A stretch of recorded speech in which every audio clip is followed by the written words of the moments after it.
4 a.m.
Yes.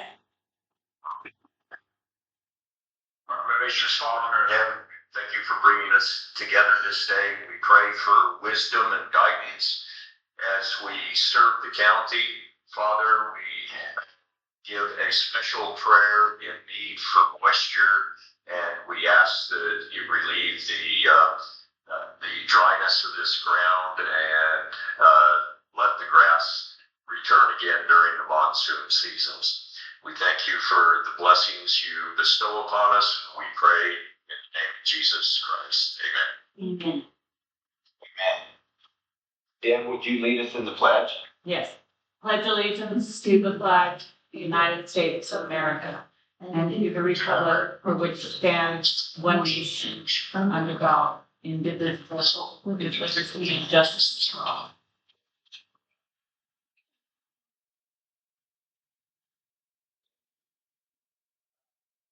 Is there any discussion on the agenda? Seems as there's no discussion, is there a motion? I'll make a motion to approve the agenda. Okay. I'll second it. It's been motion and second that we approve the agenda. All in favor? Aye. Aye. Is there any discussion on the minutes? Seems as there's no discussion, is there a motion? I'll motion to approve the minute. Second. Second it. It's been motion and seconded. All in favor? Aye. Aye. Who was the second on that one? They both were? Who do I? So technically Hayden seconded first. Okay. I can't hear Hayden, so. All right. We will open up this time to public comment during this portion of our meeting. We welcome your suggestions and want to hear your concerns. This is not a question and answer period. Speakers will be limited to 3 minutes. The County Commission is not able to act on matters discussed during public comment. Speakers are requested to state their name for the record. Is there anyone there for public comment? So Pat would like to speak during public comment.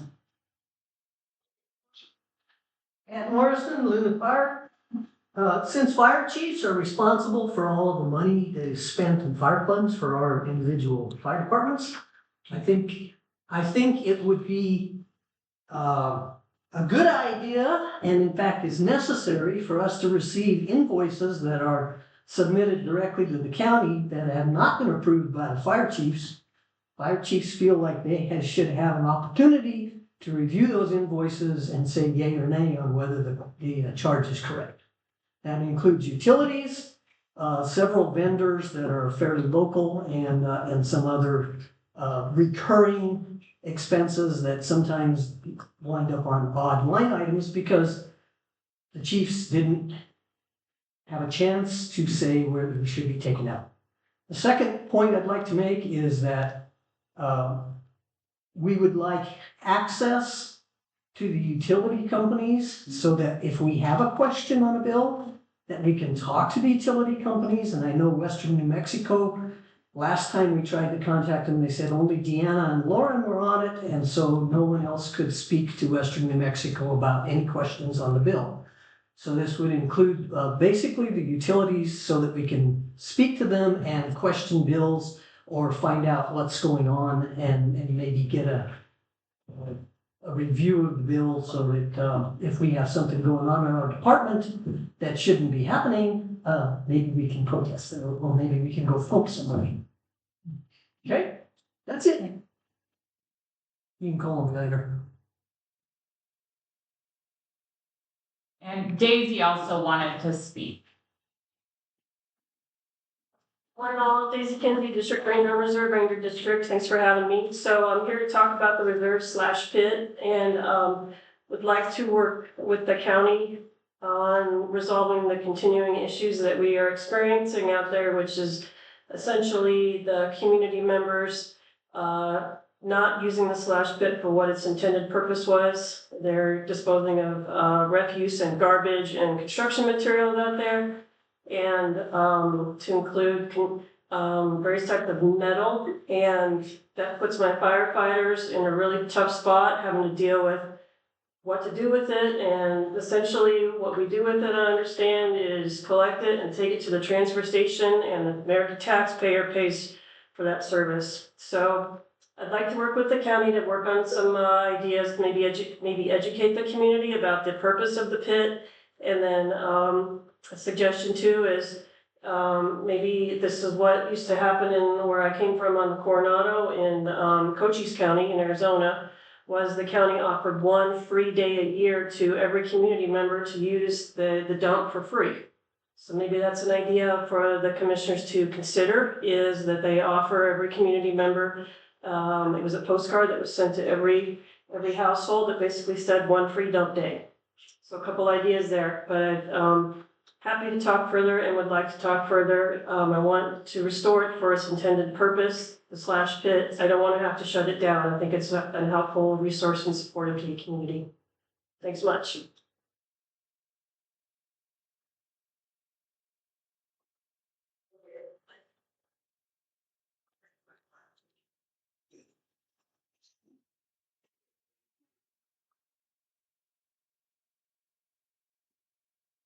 Trying to think and get back to my agenda.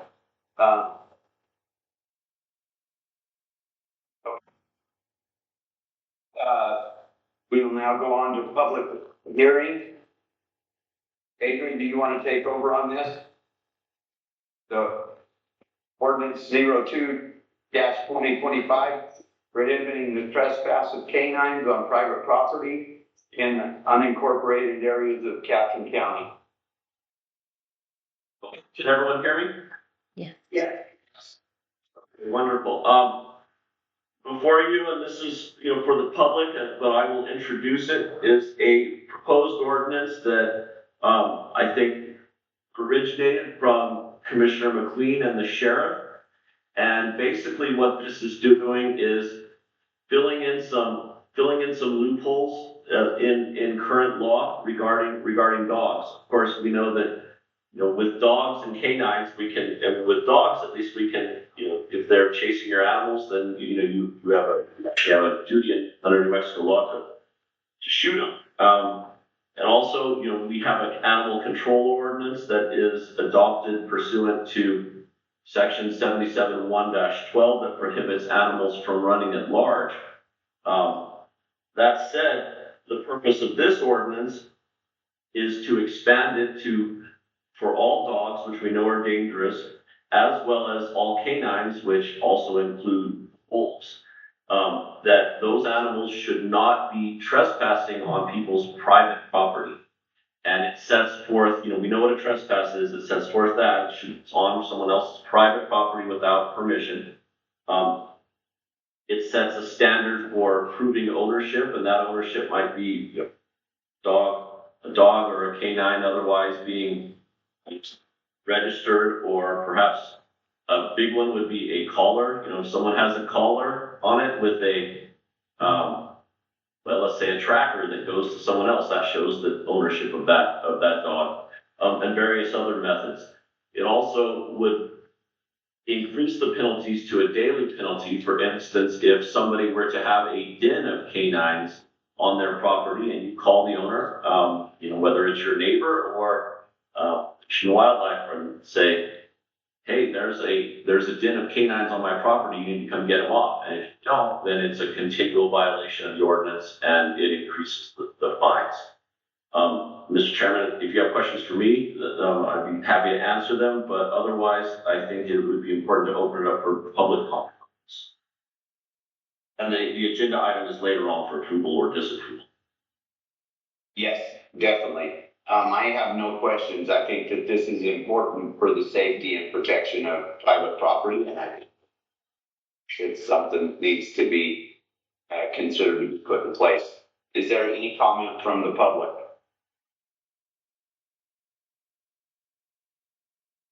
I think it's a good idea. Good idea.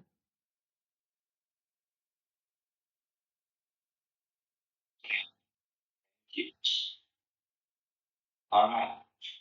So with this, now do we go in the public hearing of the emergency ordinance? Mr. Chairman, we need to go into that one as well, and I'm happy to introduce them. We'll also need some testimony. Thank you. Mr. Chairman, before you is an ordinance that restricts the use and the sale of fireworks in the unincorporated areas of the county. Now, it's important to note that there is already from the state forestry, a ban on the use of fireworks, which does not ban the sale of fireworks. It's iffy under state law whether actually state forestry has the right to make that type of a ban, because really state law puts it on the counties and the municipalities to consider those bans. What's important about this particular ordinance is the timing. State law requires that this be passed, you're not required to pass it, but if you choose to pass it, it must be done 20 days before a holiday that where fireworks are used, which generally is the 4th of July or New Year's, those sorts of holidays. So currently we are within the statutory time frame. The ban would have to be done by the 14th of this month, to be 20 days before July 4th. This particular ordinance does several things, and you have the ability to pass it as is, to modify, to take parts out of it, or to, of course, not pass it. But basically, it restricts the sale and use of all the big fireworks. For instance, mortars, the fun fireworks. What's called safe and sane fireworks, sparklers and the little fireworks. People still under the law, under state law and our law, would be able to use them in an area, the very small fireworks in an area that would be, cement or, someone's arena, something like that. That's not affected by this, but it specifically does, bottle rockets, those types of fireworks. And it would also restrict the sale. You would not be able to sell those fireworks in Catron County, except for the Village of Reserve, which is not under our jurisdiction. The other thing about it is it does impose a very substantial fine. Usually we can only, as a county, impose a fine of $300 and 9 days in jail. This, under state law, allows us to impose a fine that allows the sheriff to enforce a fine of up to $1,000 and 1 full year in jail. So it's fairly substantial. The last thing that it does is, the way the ordinance is currently written, it would allow displays to go forward with, basically a permit from the county manager, which means, basically an approval of the county manager. So for instance, the traditional displays, that are done by groups in Camado or Glenwood, those would still be able to be done, but it would have to be, you have to have the okay by the county manager. And the reason for that is so that we can alert, make sure we have fire resources at least on alert, in case something happens. and those can be tracked. If you're interested in passing this ordinance, and it's important that we hear from somebody from the fire service or with fire experience to let us know why it's important that we are in a drought. The law requires that it can only be approved if the county is in an extreme or an exceptional drought. If you look at the current National Weather Services drought indices, and which we attached to this packet, we are in extreme and exceptional drought. So you can pass it based on those criteria. If we were not in those drought conditions, it would not be legal to pass this ordinance. Unless you have questions, I would request the county manager have somebody explain why they think it's necessary to do this. So, yeah, the county manager will speak. So Catherine County is currently in a D3 drought. Catherine is one of 18 counties the state has put on basically the fire restrictions. The U.S. Forest Service, and Daisy's here to speak on that, and also BLM have put fire restrictions on. So we are one of many agencies. I believe Pat may have something to say as being the fire chief in Luna shortly, that is going to be affected, by use and sales in the Luna area. I don't know if you want to speak on anything, Pat. We had a really good monsoon last year, and we grew a lot of grass. And it all dried out over the winter, and it's about knee high, and it's all over the valley. And it's dangerous as heck. The Forest Service is in extreme fire danger on their signs, and we agree. And people who set off rockets don't know where they're going to land, and they might land in quite a bunch of grass and start fires. And considering the average age of the volunteer fire departments, we really don't want to go out there and fight fire. So we support prohibiting the use and sale of fireworks in the county. Thank you, Pat. I have a question. Can you hear me? Yes. Okay. So do you think that it would be, I don't want to hurt anybody that's trying to make a living selling fireworks. Do you think that if we changed it to where they can still sell them, but until we go along with the Forest Service BLM where until it starts raining, basically we're out of it, it's still legal to light them? Sure, Mr. Chairman. We can remove the sale provision if you like, and which would only prevent the use. This particular ordinance, let's say, we are blessed with a bunch of rain, people can use it. People will be able to, you'll be able to repeal the ordinance, before the 4th if something were to happen, we get a lot of rain. Is there anyone in the public that would talk? I know Pat's from Luna, I know, but that would, is it gonna find that it's gonna be so I'm trying to figure out a way where they can still, have sales and stuff, and when it goes to rain, it's fine, get fireworks. But Pat or somebody out in the crowd, what do they think? I'd like to hear from somebody. Pat is here to speak. People are stupid.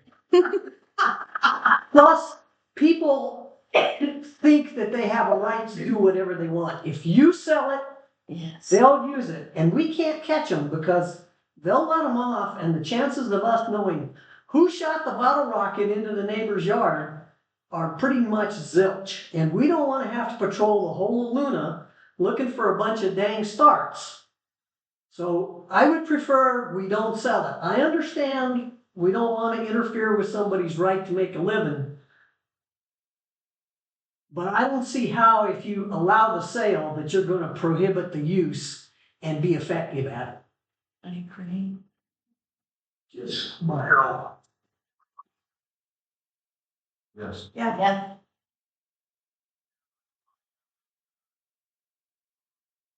Or the question. I believe this is one of those ordinances that will punish the law-abiding citizens and responsible users that want to use firecrackers or flares or fireworks in the middle of their arena for their own family enjoyment. The law-abiding responsible users. We can certainly pass this, but those that are foolish, those that are criminal, will still have access to the fireworks. We know that. So I'm struggling with punishing those responsible users when it isn't going to punish those irresponsible users.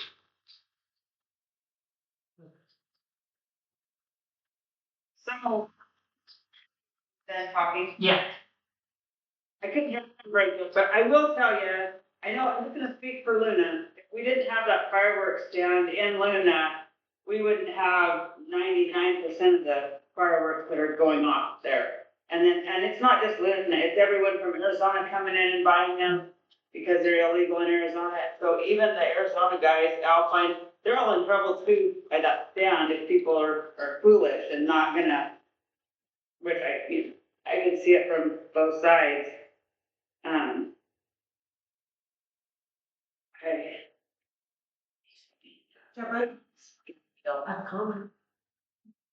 Davey would like to speak. Thank you, Morgan. So just a point of information, use of fireworks is not prohibited on National Forest System lands 365 days a year, regardless of whether we're in extreme fire danger or not. Public cannot use fireworks on the national forest at any time. So just a piece of information there. So yeah, Donna would like to speak. Donna Burns from Nuna. If I heard right, the restriction is on like the bottle rockets and the big ones, but you can do the small round ones. So can we prohibit the sale of the big fireworks, but they could still sell the small ones? And then maybe that's a compromise between prohibiting it completely and not.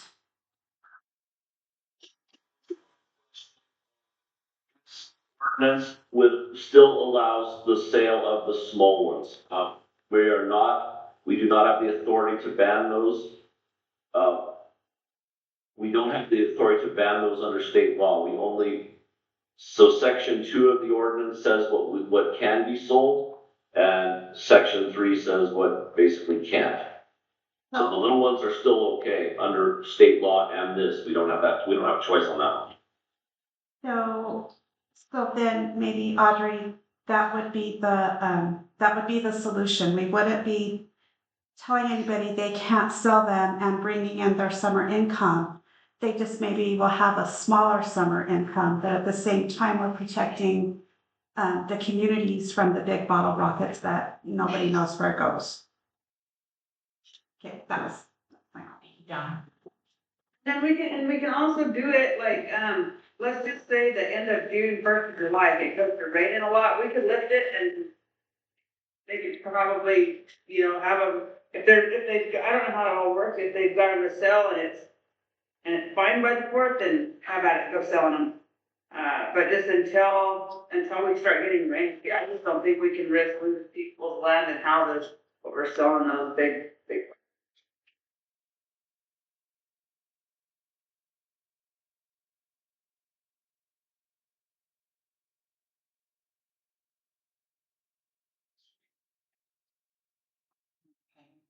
I'm not sure if Buster's with us any longer. I know he had a hard stop at 9:30.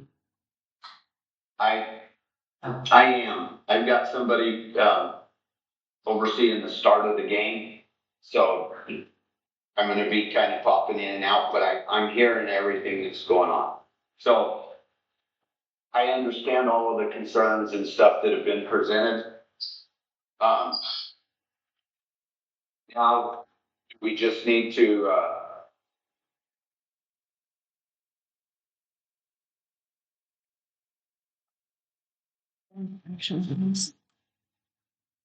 so now we just need to move to the action items. Is that all of the public? Is there no other public comment? That is everybody has spoken here that wanted to. Okay. All right, so we'll move on to action items. Action item A, approval ordinance.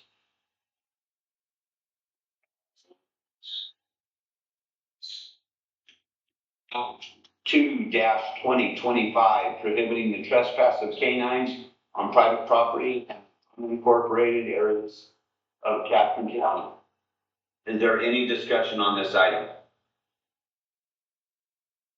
Seeing as there's no discussion, is there a motion?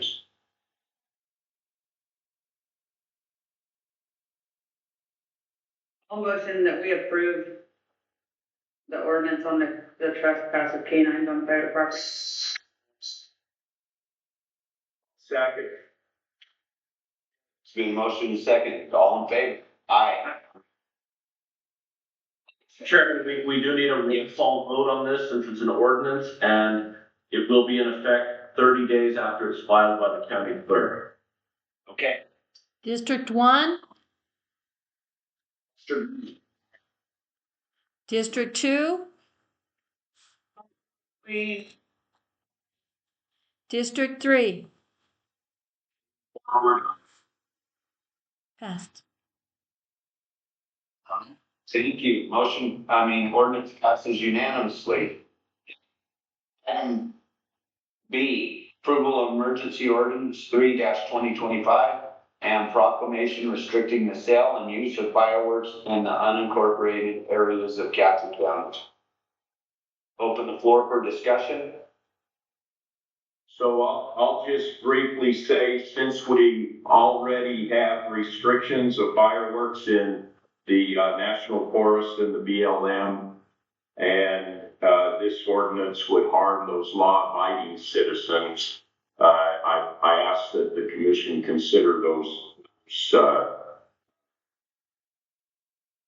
concerns before the vote.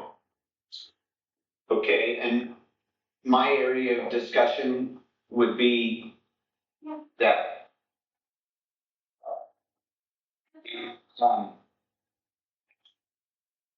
this basically, Adrian, from what I was understanding, you said, we're basically following state guidelines. There's nothing gonna be different than state law right now, right? Chairman, what is not in state law, now this is pursuant to state law, but what is not restricted currently in the state right now is the sale of fireworks. So this would be changing that specifically. And I personally believe that also the restricting the use, because I don't think the state has the ability actually to restrict the use on private land. Certainly they can on state lease, on BLM, on that. So, but the main thing it will be doing is outlawing the sale of big fireworks, if you adopt it as is. Okay, and Audrey, who's the big fireworks salesman in Luna? It's the Nichols family that usually do it, that usually And do it And where do they set up? right there by the old gas station. And it's their property? No, they use, yeah, well, yeah, I guess it is their property, now Sam has that property, so they set up on that property and they do a lot of business. I just, given, with Pat Morrison's talk about our firefighters and don't wanna hurt any, don't wanna harm anybody. but we gotta use common sense, and the truth of it is there's not gonna be common sense used. And there's the people that have lived in Luna from about the 20th of June till the end of July, nonstop of those big fireworks going off all night long. It's gonna, I mean, it's not, there'll be fires this year. So, just, it's kind of a double-bladed sword. Down if we do and down if we don't. Yeah, definitely. Don't wanna hurt anyone's business.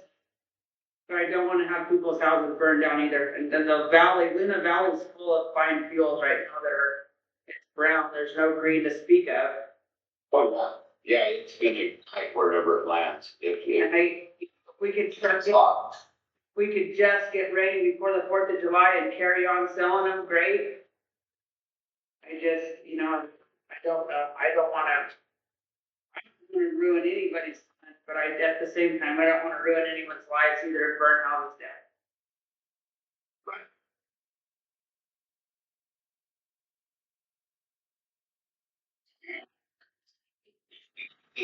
No, I mean, it's tough because I'm all for freedom and liberty and like Hayden said, the law abiding citizens are the only ones affected by this because we all know that there's a certain aspect and a certain, section of people, whether it be in Catherine County or otherwise, that regardless of whatever ban or ordinance is put in, are going to go forth and break the law. And so in saying that, I don't know, my opinion is that, we show our concern by putting it in, and yes, and it does affect law-abiding citizens, but we've done what we can do as a county to try to mitigate the potential, disaster. How long does it take let's just say it started raining July 1st, how long does it take us to lift that immediately to where they can still be able to buy it by the 4th? As soon as the commission can meet, which is 72 hours, or if you like, I can change it and put in here that the county manager can lift the restrictions, if she deems it appropriate based on the conditions, which then it can be done in an instant. So that's a possibility if you want to make that change, I can put it in. So I would definitely like that change put in there, where if we got a couple of days of big rain over a widespread area, that we were able to immediately.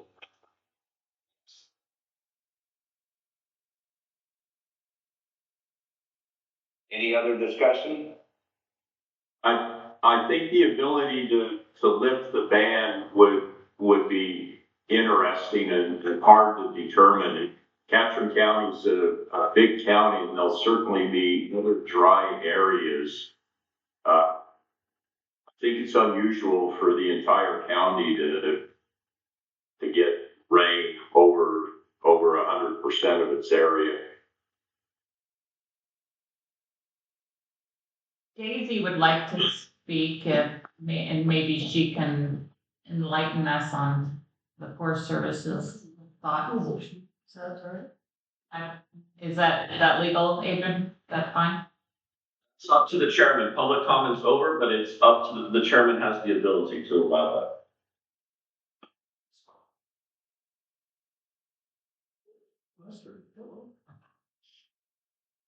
Sorry about that.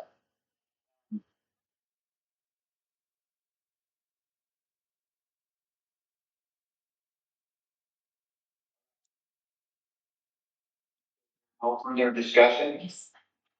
I believe, Yes. Mr. Willing, I believe you've seen from the Forest Service had a comment. Yes, for sure. Just listening to your conversation, one suggestion might be that when the forest lifts the stage 2 fire restrictions, that might be a time that the county reconsiders lifting the ordinance. Just an idea.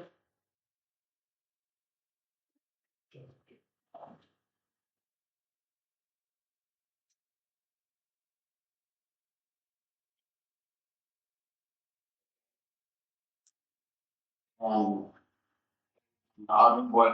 are your opinions on that? Do we want to wait for the Forest Service, or do we want to, make it where we can deem if we want to lift our ordinance or restrictions or suspend our ordinance? All of the data.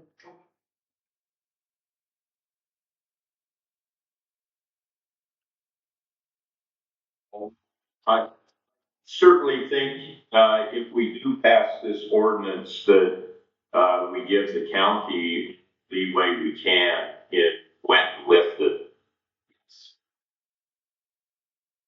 In agreement there, Chief. Audrey? I agree with. So right now, it would be on the table that we institute this ordinance with the provision that the county manager is able to, is able to stop the ordinance at the appropriate time that we all discussed in favor of removing the ordinance. Is that right, Adrian? That's right, and if that's in the form of a motion, that's how I'll draft it. So I motion that we institute the ban with the provision that the county manager is able to rescind the ban at any given time upon concurrence with the commission and, county officials.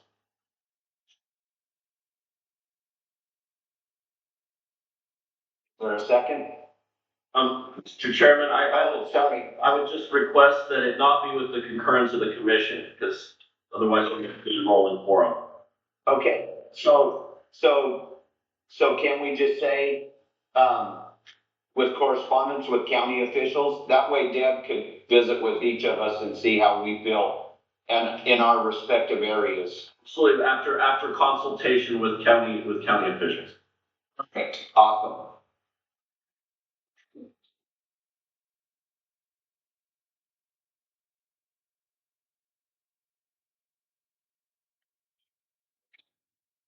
So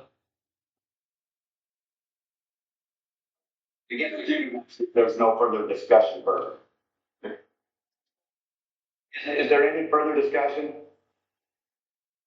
If there's no further discussion, the motion on the table is there's a motion to institute the ban with the provision provided that the county manager is able to rescind the ban upon concurrence with county officials. Is there a second? Second. It's been motioned and seconded. All in favor? Aye. Roll call. District 1. District 2. Wait, aye. District 3. Forward, no. Okay.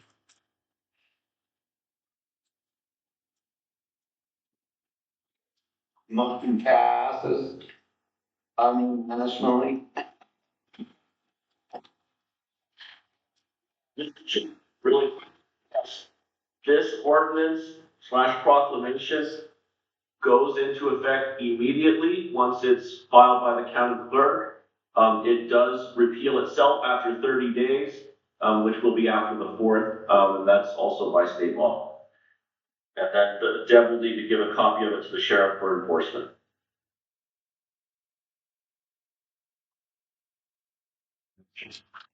Sounds good. All right, item C. Approval of consent for treasurer to transfer funds. Becky, are you there at the meeting?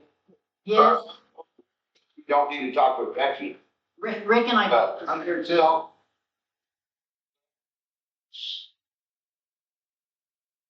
Rick there as well? I am. Yeah. So I'll open the floor for discussions. What would this mean for the treasurer to transfer funds? Is this just in regular, managing of accounts, or what is this to deal with? Moving the money is easy as a 5-minute task on the computer. what we need to set up if we're going to do this is a method of tracking it. So we keep control of it. We know what it's going for, when it's being reimbursed. We need to keep it separate from the general fund so that we know what's happening in it at all times. I mean, it'll take us longer to set it up within the books and the system than it will to move it. But it can be done, and it's probably a better use of the money than where it's sitting right now.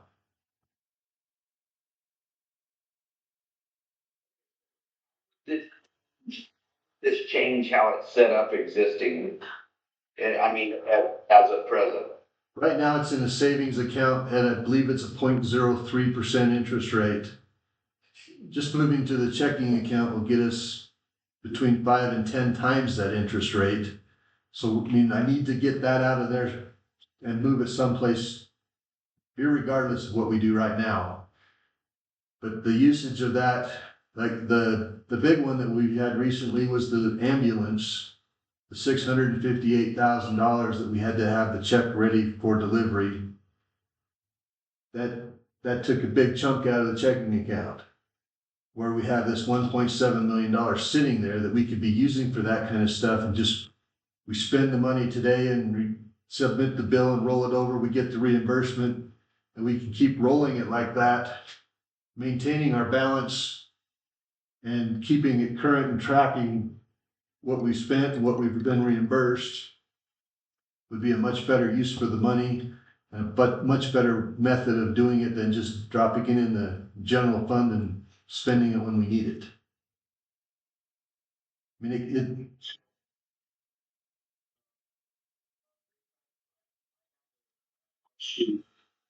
Did you get a chance to take a look at the state, I'm going to call it money market, where we will be getting just, I believe it's 4% interest? correct. And you can move money back and forth through that account, which would solve the problem of keeping it separate from the general fund. It does, but it doesn't, I can't write checks out of it that I know of. I could move the money back to the general fund and put it in there, which just goes right into the general fund and mixes with everything else. My suggestion. Before Adrian, there's a checking account associated with it. You know if the state has that same service? Mr. Chairman, Commissioner, I believe the treasurer is right that local government investment pool doesn't have a check service. I mean, yeah, the interest rates are above 4% and it is liquid, but needs to be in the checking, then yeah, it does not offer that. But we can electronically transfer sums in and out of that account without restrictions, right? That's not, yes, sir.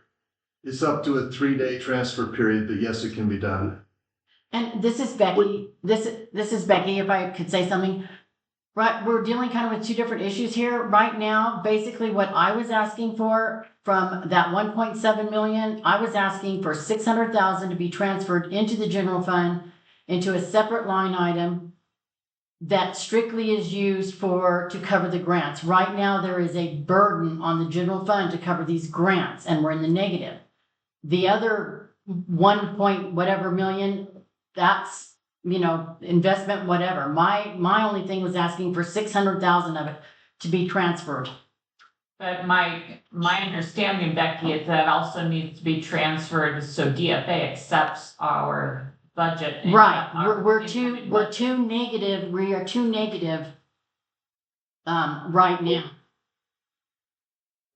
From one report, Becky, we're $100,000 negative. So I'm wondering if it makes sense to transfer the 600,000 and have it sit there and not gain interest. If we're going to use the 600,000 immediately, I can see the value in that. But to transfer 600,000 and have it idle there without interest, I'm not sure there's value. I agree with you. And if we set it up, like we were sending all the 600 over there, set the accounts up so that the tracking and the system allows for it. At that point, we can move it in and out of the LGIP over to that account to cover what's coming out. I mean, if we're doing our jobs, we know there's a check coming before we spend the money. So, I mean, they know today that they need this check on Friday, we can move the money today. So it's there by Friday to cover the check we're writing for the grant. And we only need to move enough money into the lower bear interest account to cover what we're going to be spending. We just have to manage it rather than it manage us.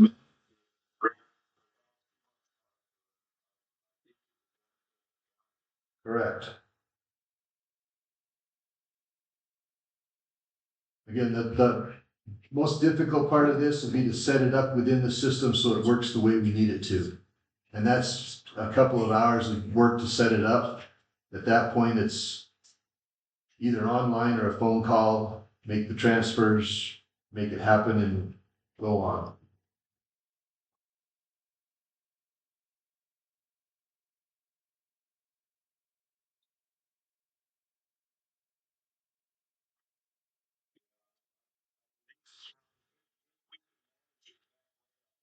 County is going to see 70,000 interest. It's right about there, yes. And part of the problem right now, the LGBIP, they won't tell me who's on the account because I'm not on the account yet. Kelly's back from her vacation today. We're getting signatures notarized, changing the authorization so that it'll be me, Deborah, and Becky that can access the account. And it'll require two of us. But that's happening today, so that it's being taken care of.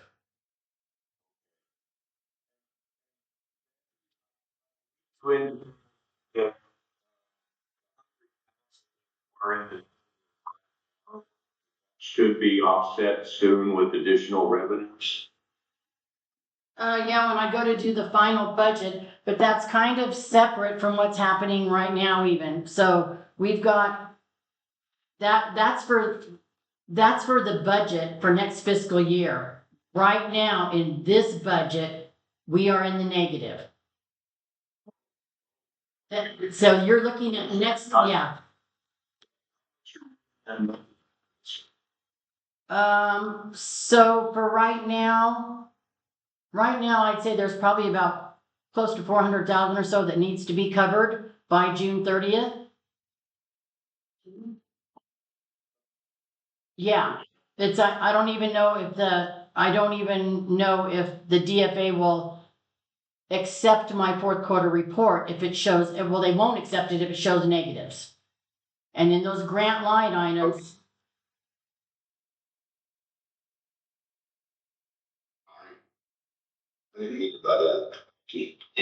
All of that money is in grants that are gonna be reimbursed, right? Correct, yes. We're in a situation right now where the grants have not been reimbursed, so we are behind.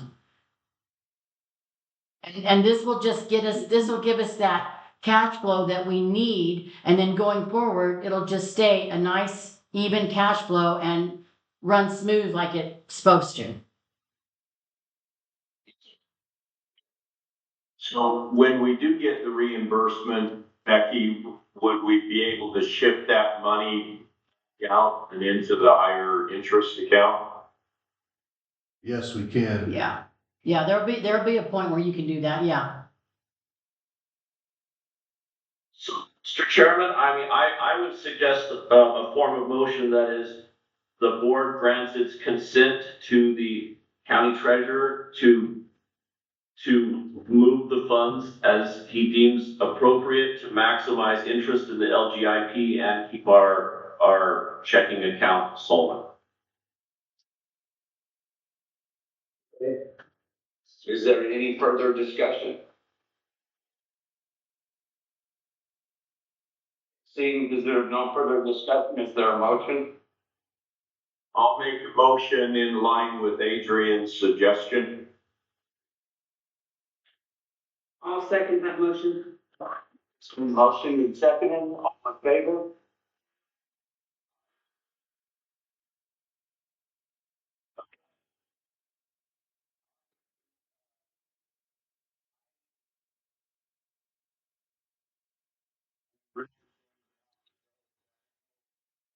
We need to do an executive session.